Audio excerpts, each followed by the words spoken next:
The bright parking lot lights cast long shadows across the empty spaces as Officer James Miller adjusted his badge in his patrol car's rearview mirror. It was 7:45 p.m. on a chilly October evening, and the courthouse district was quieter than usual. His partner, Officer Sarah Chen, sat beside him, reviewing reports on her tablet while occasionally glancing at the few people walking to their cars. Miller was a 15-year veteran of the force, known among his colleagues for his old-school approach to policing. His personnel file contained 3 racial profiling complaints in the past 2 years alone, but each time, the department had cleared him of wrongdoing. At 45, he carried himself with the confidence of someone who believed he could spot trouble before it happened. "Going to do a quick walk-around," Chen said, stepping out of the car. She was newer to the force, just 4 years in, but her record was spotless. Unlike Miller, she believed in building community relationships rather than enforcing authority through intimidation. Miller watched her walk away, then turned his attention back to the parking lot. His eyes narrowed as he noticed a black man in a charcoal gray suit walking between the cars. The man was looking at his phone while moving toward a black Mercedes, his free hand reaching into his pocket. "Suspicious activity in Sector 4, Miller muttered into his radio, though nothing about the man's behavior was actually suspicious. He stepped out of his patrol car, adjusting his utility belt with practiced precision. The leather creaked as he walked, his hand resting casually near his weapon. The man at the Mercedes was Judge Marcus Thompson, though Miller didn't know this. At 52, Thompson had served on the federal bench for 8 years, earning respect from both his colleagues and the community for his fair rulings and dedication to justice. He had stayed late at the courthouse, finalizing an important opinion that was due the next morning. Thompson was checking his email one last time before heading home to his family. His wife had texted that their daughter's basketball team had won their game, and he was smiling at the photo she'd sent. He reached into his pocket for his car keys, unaware of the approaching officer.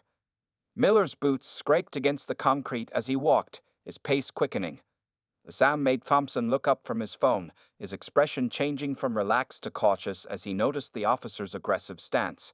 He'd seen that look before, both in his courtroom and in his personal life, and his heart rate quickened slightly. "Sir, let me see your hands," Miller barked, his voice echoing off the concrete walls of the parking structure. His command was unnecessarily loud for the quiet evening, causing several people nearby to turn and stare. Thompson slowly raised his hands, his phone in one and car keys in the other. "Officer, is there a problem?" he asked calmly, his deep voice steady despite the sudden confrontation. Years of maintaining composure in tense courtroom situations had taught him to stay collected. "What are you doing here?" Miller demanded, taking another step closer. His hand was still hovering near his weapon, though Thompson had shown no signs of aggression. "I'm retrieving some documents from my car," Thompson replied, gesturing slightly toward the Mercedes with his key hand. "I work in the courthouse." Miller's eyes narrowed with suspicion. "Sure you do," he said, his tone dripping with disbelief. "Let's see some ID, right now." A small crowd began to gather at a safe distance. A young law clerk who had been walking to her car pulled out her phone and began recording. She recognized Judge Thompson, but was too afraid to speak up. Meanwhile, Officer Chen was walking along the perimeter of the parking lot, unaware of the situation unfolding behind her. She was thinking about the community outreach program she had proposed last week, hoping it would help bridge the gap between law enforcement and the neighborhoods they served. The evening air grew tenser as Miller took another step toward Thompson. The judge maintained his dignified stance, but his mind was racing through the potential outcomes of this situation. He had presided over enough cases to know how quickly these encounters could escalate, even with no wrongdoing. As the parking lot lights hummed overhead and the small crowd of onlookers grew, what should have been a routine evening was about to become anything but routine. The next few minutes would test everyone involved and ultimately lead to consequences that would ripple through the entire department. The tension in the parking lot grew thicker as Officer Miller closed the distance between himself and Judge Thompson. The judge's arms were still raised, his phone and keys clearly visible in his hands. The small group of onlookers had grown to 7 people, all watching nervously as the scene unfolded. "Place your belongings on the hood of the car," slowly, Miller ordered, his voice carrying an edge of authority that seemed unnecessary for the situation. The officer's body language remained aggressive, his right hand still hovering near his weapon. Thompson carefully placed his phone and keys on the hood of his Mercedes. The screen of his phone lit up, showing the photo of his daughter's basketball team celebration. Miller ignored it, focusing instead on what he had already decided was a suspicious presence. "I have identification in my wallet," Thompson said calmly, though his heart was beating faster now. "It's in my back pocket. Would you like me to reach for it?" "Keep your hands where I can see them," Miller snapped. "I'll get it myself." He moved behind Thompson, roughly pulling the leather wallet from the judge's pocket. The unnecessary force of the action made Thompson stumble slightly, but he kept his composure. A young woman in the growing crowd whispered to her companion, "That's Judge Thompson. I just saw him presiding over a case this morning." Her words carried across the parking lot, but Miller either didn't hear them or chose to ignore them. Miller flipped through the wallet, bypassing Thompson's judicial ID badge at first. His fingers moved past credit cards and family photos until he found the driver's license. Even then, he seemed determined to find something suspicious. "This says you're Marcus Thompson," Miller said, his tone still skeptical. "And you claim you work in the courthouse." "I don't claim anything, Officer Miller," Thompson replied, reading the officer's nameplate. "I am a federal judge in this courthouse. If you look in the wallet again, you'll find my judicial credentials." Miller's face flushed red at what he perceived as defiance. "Being disrespectful to an officer isn't going to help your situation," he said, his voice rising. "Turn around and place your hands behind your back." The crowd gasped collectively. One man stepped forward, saying, "Officer, this is wrong," but quickly stepped back when Miller shot him a warning glare. Thompson took a deep breath before speaking. "Officer Miller, I want to be very clear here. I am complying with your commands, but I am also informing you that this is a mistake, one that will have serious consequences." Instead of checking the judicial credentials or radioing for verification, Miller reached for his handcuffs. The metal clinked in the quiet evening air as he pulled them from his belt. The sound seemed to echo off the concrete walls of the parking structure. A law clerk in the crowd had started live streaming the incident on her phone. Others were recording too, their devices capturing every moment of the escalating situation. The number of witnesses had grown to nearly 15 people, all watching in disbelief. "You have no probable cause for an arrest," Thompson stated firmly, his legal training evident in his precise choice of words. "I've provided identification, shown no aggressive behavior, and explained my presence here." Miller began to recite, "You're being detained for suspicious activity and failure to comply with an officer's orders." His words sounded rehearsed, as if he'd used them many times before. Thompson remained still, his mind racing through years of legal precedents and constitutional rights, but he knew that this wasn't the time or place to argue. Any sudden movement or resistance, no matter how justified, could make the situation infinitely worse. The parking lot lights cast harsh shadows across the scene, making Miller's aggressive stance appear even more dramatic. The evening had turned cold, but beads of sweat were visible on the officer's forehead as he moved to place the handcuffs on Thompson. Just then, footsteps echoed from the other side of the parking lot. Officer Chen was returning from her patrol, unaware that she was about to walk into a situation that would change everything. The next few moments would test not just her partnership with Miller, but her entire understanding of justice and duty. The cold metal of the handcuffs clicked around Judge Thompson's right wrist as Officer Miller continued his misguided arrest. The crowd of onlookers had grown to over 20 people now, their phones recording every moment of the unfolding incident. The parking lot had become eerily quiet except for the sound of Miller's aggressive commands. "Stop resisting," Miller shouted, though Thompson was clearly not resisting at all. The judge stood perfectly still, his face a mask of controlled dignity despite the humiliation of the situation. Years of maintaining courtroom composure were being tested like never before. "Officer Miller," Thompson said quietly but firmly, "I want your badge number and the name of your supervising officer." His voice remained steady, though his pulse raced with a mixture of anger and concern. As a judge, he had seen countless cases of police misconduct, but experiencing it firsthand was entirely different. Miller responded by roughly grabbing Thompson's left arm to complete the handcuffing. "You can file all the complaints you want later," he sneered, seemingly enjoying his display of authority. "Right now, you're interfering with a police investigation." From the crowd, a senior lawyer who frequently appeared in Thompson's courtroom stepped forward. "This is outrageous. That's Federal Judge Thompson you're arresting," she called out, her voice shaking with indignation. Miller's head snapped toward the crowd.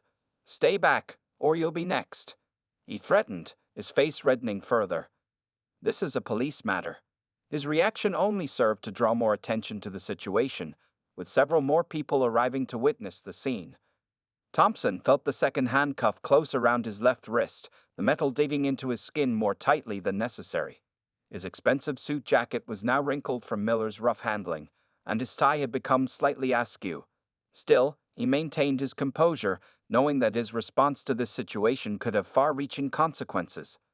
"I need backup in the courthouse parking lot," Miller barked into his radio, sweat now visible on his forehead despite the cool evening air. "Got a suspect in custody, crowd getting hostile." His description of the peaceful but concerned onlookers as hostile showed just how skewed his perception of the situation had become. A young security guard from the courthouse had joined the crowd. He was frantically typing on his phone, sending messages to courthouse staff about what was happening. The news was spreading quickly through the building's after-hours personnel, and more people were hurrying to the parking lot. Thompson took slow, deliberate breaths, his mind racing through the legal implications of what was happening. He knew that every second of this incident was being recorded, and that it would likely become a significant case study in police reform. His thoughts turned to his family, knowing his wife and daughter would soon see videos of this all over social media. "Officer," Thompson spoke again, his voice clear and measured, "I want to make sure you understand the gravity of your actions. What you're doing right now is not only wrong but will have serious consequences for your career and the department." Miller responded by pushing Thompson toward the patrol car. "You have the right to remain silent," he began reciting the Miranda rights, his voice carrying across the now crowded parking lot. The words seemed especially ironic given who he was arresting. The crowd had begun chanting, "Let him go," and "He's a judge." Their voices echoed off the concrete walls, creating a surreal atmosphere in the normally quiet parking area. Several court employees had tears in their eyes as they watched their respected colleague being treated like a common criminal. Thompson caught his reflection in the patrol car's window, a dignified man in handcuffs, his years of service to justice seemingly meaning nothing in this moment. But even now, he was thinking about how this incident could be used to create meaningful change in police training and accountability. Just then, the sound of quick footsteps approaching from behind caught everyone's attention. Officer Chen was running toward the scene, her face showing growing recognition as she got closer.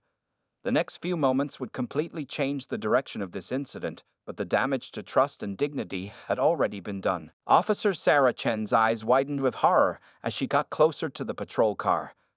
The man in handcuffs was no stranger. She had seen him just yesterday morning, wearing his black robes and presiding over a high-profile case in courtroom 302. Her stomach dropped as she realized what her partner had done. "Miller, stop!" Chen shouted, her voice cutting through the tense atmosphere. She was running now, her boots hitting the pavement hard as she rushed toward them. "That's Judge Thompson. Release him immediately." Miller froze, his hand still on Thompson's arm near the patrol car door. The color drained from his face as Chen's words sank in. He looked at the wallet he had carelessly stuffed in his pocket, now remembering the judicial ID he had ignored earlier. "Your Honor," Chen said, addressing Thompson directly as she reached them, "I am so sorry about this." Her hands were shaking slightly as she pulled out her keys to remove the handcuffs. The crowd had gone quiet, watching the scene unfold with a mixture of relief and lingering anger. Miller stood motionless, like a statue in his dark blue uniform. His previous confidence had vanished, replaced by the slow realization that he had just made the biggest mistake of his 15-year career. Sweat began forming on his forehead despite the cool evening air. "Officer Chen," Thompson said calmly as she removed the handcuffs, "I appreciate your intervention." He rubbed his wrists where the tight metal had left red marks on his skin. His suit jacket was wrinkled, but his dignity remained intact. The young law clerk who had been recording everything stepped forward. "Judge Thompson, I have the entire incident on video, from the moment Officer Miller approached you." Others in the crowd nodded, holding up their phones to indicate they had also recorded everything. Chen turned to face her partner, her expression a mixture of disappointment and anger. "What were you thinking?" she demanded.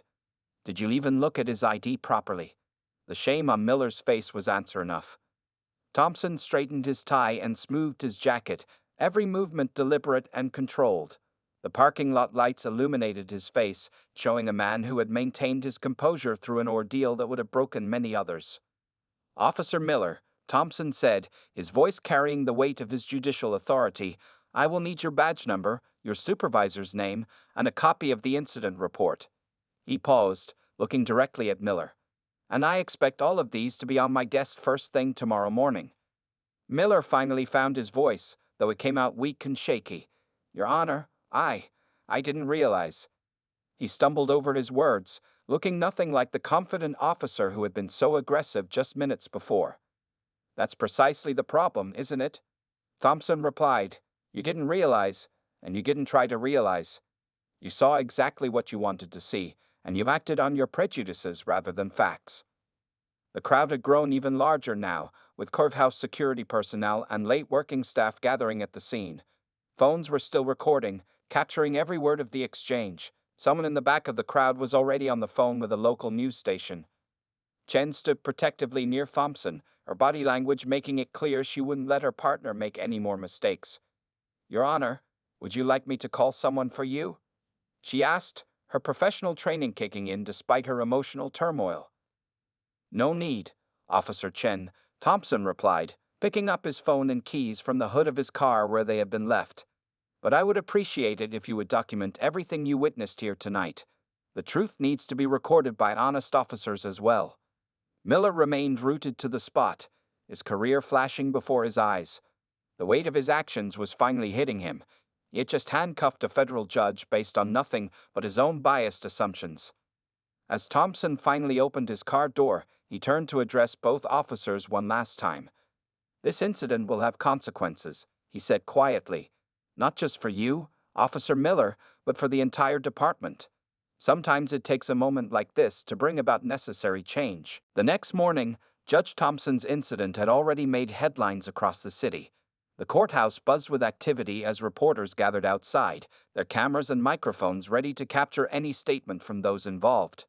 Inside, the hallways were filled with whispered conversations and concerned looks. Thompson sat in his chambers, his morning coffee untouched on his desk. His phone hadn't stopped ringing since 6 a.m., with calls from news stations, civil rights organizations, and even the mayor's office. His wife had wanted to come to work with him today, concerned for his safety, but he insisted on maintaining his normal routine. At precisely 9 a.m., a knock echoed through his office. "Come in," Thompson called out, straightening the files on his desk. The door opened to reveal Officer Chen alone, carrying the thick manila envelope. "Good morning, Your Honor," Chen said, her voice steady but her eyes showing the strain of a sleepless night. "I had the incident report you requested, along with Officer Miller's badge information and our supervisor's contact details." Thompson gestured to the chair across from his desk. "Please, sit down, Officer Chen."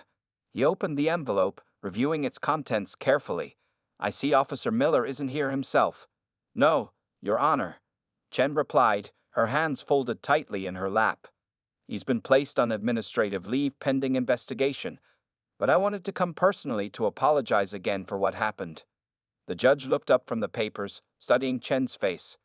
"You know, Officer Chen, your intervention last night probably prevented this situation from becoming much worse." He paused, letting his words sink in. "Tell me, how long have you been partners with Officer Miller?" 8 months, sir," she answered, shifting uncomfortably in her chair. "I've noticed patterns in his behavior before, but never anything this extreme." Outside the office, they could hear the regular activities of the courthouse. Lawyers discussing cases, clerks shuffling papers, the distant sound of a gavel in one of the courtrooms. Life went on, even as this moment of reckoning unfolded. "What you did last night took courage," Thompson said, leaning forward slightly. "Standing up to a partner, especially a senior officer, isn't easy, but it's exactly what good policing requires." Chen's eyes moistened slightly. "I keep thinking about what could have happened if I hadn't come back when I did." She took a deep breath before continuing. "The department needs to change, Your Honor. This isn't an isolated incident." Thompson nodded, reaching for a different folder on his desk. "I agree. That's why I've spent the morning drafting a proposal for the Police Oversight Committee." He opened the folder, revealing several pages of detailed notes. "And I'd like your input on it." Chen's eyes widened in surprise. "My input, sir?" "Yes," Thompson replied firmly. "We need perspectives from officers who understand both the challenges of the job and the importance of doing it right. Officers like you, who are willing to stand up for what's right, even when it's difficult." Just then, Thompson's phone buzzed with a text message from his daughter. It was a link to one of the viral videos from last night, already at over 1 million views. The public outrage was growing by the minute. The easy path would be to simply punish Officer Miller and move on, Thompson continued, setting his phone aside. But that wouldn't address the underlying issues. We need systematic change, and that requires working together. Chen sat up straighter, her expression becoming more determined. "What do you have in mind, Your Honor?" Thompson smiled slightly, the first time since the incident. "I'm proposing a new training program, mandatory for all officers in the department. But more than that, I want to establish a community oversight board with real power to review police conduct." He handed Chen a copy of his proposal.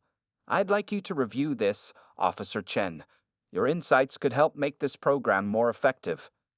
As Chen began reading the document, another knock came at the door. This time it was Thompson's clerk, looking anxious. "Your Honor, the police chief is here to see you." Thompson stood up, straightening his robes. "Send him in," he said calmly. "It's time to start making real changes." He looked at Chen, who was also rising from her chair. "Are you ready to be part of this change, officer?" Chen nodded firmly, holding the proposal close. "Yes, Your Honor. More than ready." 1 week after the parking lot incident, the police department's largest conference room was packed with officers, city officials, and media representatives. The tension in the air was thick as Police Chief Roberts stood at the podium, his face grave as he addressed the crowd. "What happened last week was unacceptable," the chief began, his voice firm. "Today, we're announcing major changes in our department's training and oversight procedures." Behind him, a large screen displayed statistics about police interactions and racial bias incidents. In the front row, Officer Miller sat in his civilian clothes, looking much smaller without his uniform. Dark circles under his eyes showed the toll of the past week. His phone had been filled with angry messages, and reporters had been camping outside his house. Judge Thompson sat on the other side of the room, accompanied by Officer Chen. They had spent the past week working together on the new police reform proposal. Thompson's calm presence commanded respect, even from those who were resistant to change. First, Chief Roberts continued, "Officer Miller has been suspended without pay for 30 days. He will undergo extensive racial bias training before any consideration of returning to active duty." Miller's shoulders slumped further at these words. The chief then gestured to Judge Thompson. "Additionally, we're implementing a new oversight program developed in collaboration with the federal court. Judge Thompson, would you like to explain the details?" Thompson walked to the podium, his steps measured and confident. The room fell completely silent. Even the reporters stopped typing on their phones to listen. "This program isn't about punishment," Thompson began, looking directly at the assembled officers. "It's about growth and understanding. Every officer will receive additional training in cultural awareness and bias recognition. But more importantly, we're creating spaces for real dialogue between law enforcement and the communities they serve." Officer Chen stood near the wall, watching the faces of her fellow officers. Some looked skeptical, others ashamed, and a few seemed genuinely interested. She noticed several nodding in agreement with Thompson's words. "Starting next week," Thompson continued, "we'll establish regular community meetings where citizens and officers can discuss their experiences openly. Officer Chen will lead these sessions, sharing her perspective on last week's events and the importance of standing up against misconduct." In the middle of the room, a veteran officer raised his hand. "What about our safety?" he asked. "We make split-second decisions every day. We can't always stop to second-guess ourselves." Thompson smiled patiently. "That's exactly why this training is so crucial. Good policing isn't about acting on impulse or fear.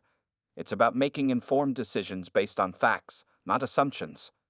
The chief returned to the podium, holding up a thick document. "Every officer will receive this new manual today. It includes updated protocols for civilian interactions and clear guidelines for use of force. These aren't suggestions, they're requirements. Near the back of the room, several community leaders watched with cautious optimism. They had seen promises of change before, but this time felt different. This time, there was real accountability behind the words. Miller finally looked up, his eyes meeting Thompson's across the room. The judge gave him a small nod, acknowledging his presence. Miller had requested a private meeting with Thompson tomorrow, his first step toward understanding and making amends. Finally, the chief announced, "We're implementing a new partner rotation system. No officer will work with the same partner for more than 6 months. This will help prevent the development of problematic patterns and encourage fresh perspectives." As the meeting continued, reporters' cameras flashed and pens scratched across notepads. This was more than just another press conference. It was the beginning of real change in the department. After the chief finished speaking, Thompson walked over to where Miller sat. The room watched in silence as the judge approached the suspended officer. "Officer Miller," Thompson said quietly, "I'll see you in my office tomorrow at 9. His voice wasn't angry or condemning, just firm and professional. Miller nodded, standing to shake Thompson's hand. "Yes, Your Honor. Thank you for giving me a chance to make this right." As people began filing out of the conference room, Chen joined Thompson. "Do you think these changes will really make a difference?" she asked. Thompson watched the mix of officers and community members talking in small groups, already beginning the difficult but necessary conversations. "Change doesn't happen overnight," he replied. "But it does happen, one honest conversation at a time." 3 months after the parking lot incident, Officer Miller sat nervously in the back row of a community center meeting room. Tonight was his first time attending one of Officer Chen's community dialogue sessions, and the room was packed with both police officers and local residents. The walls were covered with posters showing statistics about police interactions and positive community engagement stories. A table near the entrance held coffee, water, and cookies, but Miller hadn't touched any refreshments. His hands were too shaky. "Good evening, everyone," Chen began, standing at the front of the room. "Tonight, we have someone who wants to share his personal journey with us." She looked toward Miller with an encouraging nod.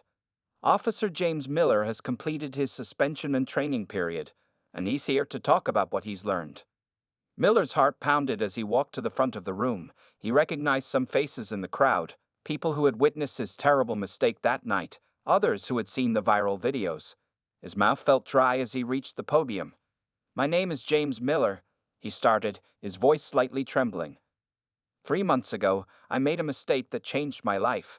I wrongfully arrested Judge Marcus Thompson because of my own biases and assumptions." He paused, taking a deep breath. "I'm here tonight not to make excuses, but to show how I'm working to change." In the middle of the room, Judge Thompson sat quietly, watching Miller's presentation. He had come tonight at Chen's request, wanting to see firsthand how his former arrestor had progressed through his training. "The racial bias training opened my eyes," Miller continued, gaining confidence as he spoke. "I learned about implicit bias, about how our assumptions can cloud our judgment. But more importantly, I learned to listen." He pulled out some note cards, but then put them back in his pocket, deciding to speak from his heart instead. "For 15 years, I thought I was a good cop because I caught bad guys. But I never stopped to think about who I was deciding was bad and why." The room was completely silent now, everyone focused on Miller's words. Even the usual shuffling of chairs and rustling of papers had stopped. "During my suspension, I spent time with community leaders, listening to their stories.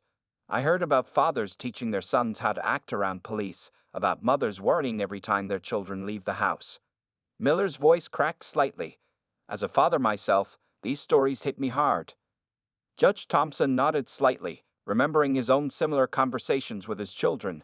Near him, several community members wiped tears from their eyes, moved by Miller's honest admission. "The hardest part wasn't admitting I was wrong," Miller continued. "It was realizing how many times I might have been wrong before, how many people I might have hurt without ever knowing it." Officer Chen stood nearby, her face showing pride in her former partner's progress. She had been instrumental in guiding him through this transformation, spending hours discussing cases and perspectives with him. "Today, I'm back on duty, but I'm a different officer," Miller said. I work with a new partner, I follow the new protocols, and most importantly, I question my own assumptions every day. He then did something unexpected. He took off his badge and held it up. This badge isn't just about authority, it's about responsibility. Responsibility to protect and serve everyone equally, without bias or prejudice. Judge Thompson stood up, drawing everyone's attention. Officer Miller, he said clearly, would you say this experience has made you a better police officer? Miller looked directly at Thompson, meeting his eyes for the first time since that night. No, Your Honor, he replied. It's made me a better human being first, which allows me to be a better officer. The tension in the room broke as several people nodded in agreement. Some even clapped softly. Thompson walked to the front of the room and extended his hand to Miller. As they shook hands, cameras flashed, capturing a moment of reconciliation that few had thought possible 3 months ago. Chen joined them, completing the circle of change that had started in that parking lot. This isn't the end of the journey, Miller said, looking at the gathered crowd. It's just the beginning. And I'm asking for your help to keep me accountable, to help me continue learning and growing. The meeting continued late into the evening, with others sharing their stories and experiences. Miller stayed until the end, listening to every speaker, taking notes, and most importantly, learning to see through new eyes. 6 months after the parking lot incident, the courthouse's largest conference room hosted the first annual Community Police Relations Summit. The room buzzed with energy as police officers, community leaders, and citizens filled every seat. At the center of it all sat Judge Marcus Thompson, now the head of the newly formed Police Oversight Committee. Sunlight streamed through the tall windows, illuminating the Building Trust Together banner hanging on the wall. The podium held both the American flag and a new flag designed by local students, showing clasped hands of different colors. When I was wrongfully arrested 6 months ago, Thompson began his opening speech. I had 2 choices. I could pursue personal vengeance, or I could push for meaningful change. Today, I'm proud to say we chose change. In the front row, Officer James Miller sat in his freshly pressed uniform, his badge gleaming under the lights. Next to him was Officer Chen, now promoted to sergeant for a role in developing the department's new training programs. Our department has made remarkable progress, Thompson continued, gesturing to a screen showing statistics. Civilian complaints are down by 40%. Community engagement has increased by 60%, but numbers don't tell the whole story. He pointed to different people in the room. The real change is in Officer Miller, who now trains new recruits about bias awareness. It's in Sergeant Chen, who built bridges between police and communities. It's in every officer who learned to question their assumptions and every citizen who chose to engage in dialogue. Miller looked down at his notebook, where he'd written his own speech for later. His hands were steady now, unlike the shaky uncertainty of his first community meeting 3 months ago. His phone showed a text from his daughter. Proud of you, Dad. Thompson clicked to the next slide, showing photos from recent community events. Police officers playing basketball with local kids, community cookouts, and training sessions. This is what change looks like, he said. Not just in policies, but in relationships. Near the back of the room, reporters scribbled notes.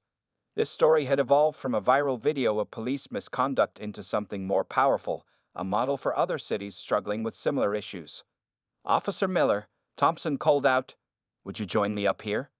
The room watched as Miller walked to the podium, standing tall beside the judge who had once been in his handcuffs. 6 months ago, I was a different person, Miller began, his voice clear and confident. I thought good policing meant showing authority. Now I know it means showing humanity. He shared stories from his recent patrols, where he'd used his new training to diffuse tensions and build trust. Sergeant Chen then took the stage, carrying a thick binder. "This is our new training manual," she announced. Every page includes real experiences from both officers and community members. It's not just about procedures, it's about understanding each other. The audience listened intently as she explained the new programs, regular community meetings, bias awareness training, body camera reviews, and partnership rotations. Other cities had already requested copies of their materials. But our proudest achievement, Thompson said, returning to the podium, is the Youth Police Academy. He clicked to show photos of teenagers wearing police cadet uniforms, learning alongside veteran officers. We're building understanding from the ground up. Miller's own son had joined the academy, wanting to follow his father's new example of police work. The photo on screen showed them both helping an elderly woman change her flat tire, their matching uniforms dusty from the work. As the presentation concluded, Thompson made a final announcement. Today, we're launching a scholarship program for minority students interested in law enforcement careers. We're calling it the Chen Miller Initiative for Change. Both Chen and Miller looked surprised at this news. The audience broke into applause as Thompson explained how their actions had inspired donors to fund the program. After the formal presentations, people mingled in small groups, sharing stories and ideas. Miller found himself talking with a young black teenager who wanted to become a police officer. "What's the most important thing you've learned?" the boy asked. Miller thought for a moment, then answered, "That every person deserves to be seen as a human being first, not as our assumptions about them." Judge Thompson overheard this exchange and smiled. He watched as officers and citizens talked freely, sharing coffee and conversation. This was what justice looked like, not just in courtrooms and patrol cars, but in human connections and changed hearts. As the sun set outside the courthouse windows, the room remained full of people unwilling to leave, each conversation building another small bridge of understanding. The change that had started with a mistake in a parking lot had grown into something much bigger, a community transformed by the power of accountability, understanding, and hope.